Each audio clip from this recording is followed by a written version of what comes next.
প্রথম দিকে সবাই ভাবলো যে ভারতের বন্ধু আওয়ামী লীগ, সুতরাং তিস্তার পানি বোধহয় এবার পাই যাবে, ঠিক না? লবডঙ্ক 15 বছরে বাংলাদেশ থেকে বেঁচে দিছে, তিস্তার 1 ফোঁটা পানি আনতে পারে নাই। শুধু তিস্তা নয় ভাই, 54টা নদী আছে যেগুলো ভারত থেকে আমাদের দেশে আসছে, সবগুলো নদীর উজানে তারা বাঁধ দিয়ে দিয়েছে। বাঁধ দিয়ে তুলে নিয়ে যায়, পানি তুলে নিয়ে যায়, বিদ্যুৎ উৎপাদন করে, আর আমাদের দেশের মানুষ এখানে ধান ফলাতে পারে না, ফসল ফলাতে পারে না, তারা তাদের জীবন জীবিকা থেকে সম্পূর্ণ বঞ্চিত হয়। আমাদের জেলে যারা মাছ ধরেন তারা মাছ ধরতে পারে না। প্রত্যেকটা মানুষকে আজকে সেই কষ্টের মধ্যে পড়তে হয়েছে। ঠিক একই সময়, এই সময়ে দুলু ভাই যে ডাক দিয়েছেন সেটা আমাদের অন্তরের সকলের ডাক, তাই না? আমরা লড়াই করেছি 15 বছর সেই ফ্যাসিবাদী হাসিনা সরকারের বিরুদ্ধে, তাই না? আমাদের ছেলেরা লড়াই করেছে 34 দিনের সকলের লড়াইয়ের মাধ্যমে পালিয়েছে। এখন কোথায়? ওই ভারতে, তাই না? একদিকে পানি দেয় না, অন্যদিকে আবার আমাদের যে শত্রু তাকে দিল্লিতে খুব রাজার হালে বসায় রাখছে, আর ওইখান থেকে আবার সে বিভিন্ন রকম হুকুম জারি করে আওয়ামী লীগারদেরকে, ঠিক না? আওয়ামী লীগ আছে নাকি? আরও পালাইছেন, আমার সাথে সাথে সব পালাইছে। তো বন্ধুগণ, আজকের এই সংগ্রাম আমাদের বাঁচা মারার সংগ্রাম, এই এলাকার মানুষের। এই সংগ্রামকে আমরা কখনো বন্ধ হতে দেব না। আজকে আমরা এই সরকারকে পরিষ্কার করে বলতে চাই, অন্তর্বর্তীকালীন সরকার, কথায় তো বলেন যে আপনারা নিরপেক্ষ, তো নিরপেক্ষ কিন্তু এই জায়গায় থাকলে চলবে না। এই জায়গায় আপনাকে মুখ খুলতে হবে, ভারতকে বলতে হবে যে আমার পানির ন্যায্য হিস্সা আমি চাই। আর আপনি যেহেতু অন্তর্বর্তীকালীন সরকার, খুব তাড়াতাড়ি নির্বাচনটা দিয়ে জনগণের সরকারের হাতে ক্ষমতা দেন। ভারতকে পরিষ্কার করে বলতে চাই, আগেও বলেছি, এখনো বলছি, বাংলাদেশের মানুষের সঙ্গে যদি বন্ধুত্ব করতে চান তাহলে আগে তিস্তার পানি দেন, সীমান্তে গুলি করে হত্যা বন্ধ করেন, আর আমাদের সঙ্গে বড় দাদা মতন যে আচরণ সেটা বন্ধ করেন। আমরা আমাদের পায়ের উপরে দাঁড়াতে চাই, আমরা আমাদের হিস্সা বুঝে নিতে চাই। আমরা অবশ্যই ভারতকে একটা বন্ধুভাবে দেখতে চাই, কিন্তু সেই বন্ধুত্ব হবে সম্মানের সঙ্গে, আমার যে পাওনা সেই পাওনা বুঝে দেওয়ার সঙ্গে।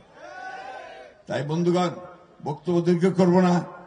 আমি আমাদের আসাদুল আব্দুল সাহেবকে আমার অন্তঃস্থল থেকে ধন্যবাদ এবং কৃতজ্ঞতা জানাচ্ছি যে আজকে তিনি যে আন্দোলনের সূচনা করলেন, সেই আন্দোলন সারা বাংলাদেশকে শুধু নয়, সারা বিশ্বকে নাড়িয়ে দিয়েছে। বন্ধুগণ, আজকে আপনাদের এখানে অনেক আন্তর্জাতিক নিউজ এজেন্সি থেকে খবর সংগ্রহ করার জন্য এসেছে। কেন?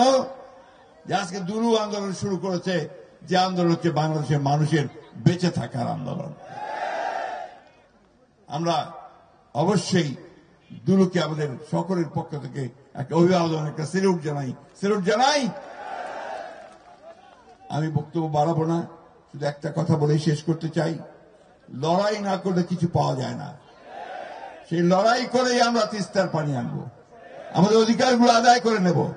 আজকে সেইভাবে আসুন, আমরা সবাই এক হই। আগামীকাল এখানে আমাদের দলের ভারপ্রাপ্ত চেয়ারম্যান তারেক রহমান সাহেব আপনাদের সামনে বক্তব্য রাখবেন। এটা আমাদের জন্য অনেক আনন্দের কথা। আজকে জনাব তারেক রহমান সাহেব আমাদেরকে নেতৃত্ব দিচ্ছেন, এই ফ্যাসিস্ট হাসিনা সরকারের বিরুদ্ধে তিনি আমাদেরকে নেতৃত্ব দিয়েছেন, এবং সেই কারণে আমরা জয়যুক্ত হতে সক্ষম হয়েছি। আজকে তিনি গোটা বাংলাদেশের মানুষকে ঐক্যবদ্ধ করছেন যে একটা গণতান্ত্রিক ব্যবস্থার জন্য। আমরাও সেই একই কথা সরাসরি বলতে চাই যে আমরা 1971 সালে যে স্বাধীনতা যুদ্ধ করেছিলাম, পাকিস্তান সেনাবাহিনীর বিরুদ্ধে যুদ্ধ করেছিলাম, সেই যুদ্ধের মূল লক্ষ্যটাই ছিল একটা গণতান্ত্রিক ব্যবস্থা আমরা চাই। কয়েন দে ভাই, কতবার ভোট দিবা পারেন নাই? পাইছিলেন ভোট দিবার? তো আমরা তো ওইটাই চাই। আমরা আমাদের ভোট দিয়ে আমাদের জনপ্রতিনিধি নির্বাচিত করতে চাই, যারা আমাদের কথা পার্লামেন্টে বলবে, সংসদে বলবে, সব জায়গায় বলবে, তাই না? সেই ভোটটা আমরা চাই। ওরা অনেক সময় বলে যে আমরা নাকি ভোট ভোট করতেছে। ভোট ভোট করার কারণ একটাই, যে ভোট না হলে আমার নেতা নির্বাচিত হবে কোত্থেকে, আমার কথাটা বলবে কে, আমার তো প্রতিনিধি চাই, তাই না? সেই জন্যই আমরা নির্বাচনের কথা বলতেছি। আর নির্বাচন দিলে দেশটাতে যে অশান্তি সৃষ্টি হয়েছে সে অশান্তি হবে না, শান্তি আসবে, একটা স্থিতিশীলতা আসবে। তাই বক্তব্য বাড়াবো না বন্ধুগণ। আমি আজকে গতকাল ঠাকুরগাঁতে এসেছি, আজকে সকালে কিন্তু রওনা হয়েছি, এসে বসে আছি আর অভিভূত হয়েছি। তিস্তার পরে হাজার হাজার মানুষ আজকে নিজেরা নিজেরা পুটলিতে চাল বেঁধে ডাল বেঁধে চলে এসেছে, তাই না? সব একা একা চলে এসেছে, এখানে কাউকে কিছু বলতে হয় নাই, তার নিজের দাবির জন্য দুলু ভাইয়ের ডাক শুনে আজকে সবাই এসেছে। তাই বন্ধুগণ, আমার কথা শেষ, শুধু এইটা বলতে চাই যে এখন নতুন লড়াই শুরু। সেই লড়াই হচ্ছে আমাদের বাঁচা মরার লড়াই, আমাদের স্বাধীনতার লড়াই, আমাদের গণতন্ত্রের লড়াই। আসুন আজকে আবার সেই ঐক্যবদ্ধ হয়ে আবার আমরা সেই ডাক দেই, জাগো বাহে তিস্তা বাঁচাও।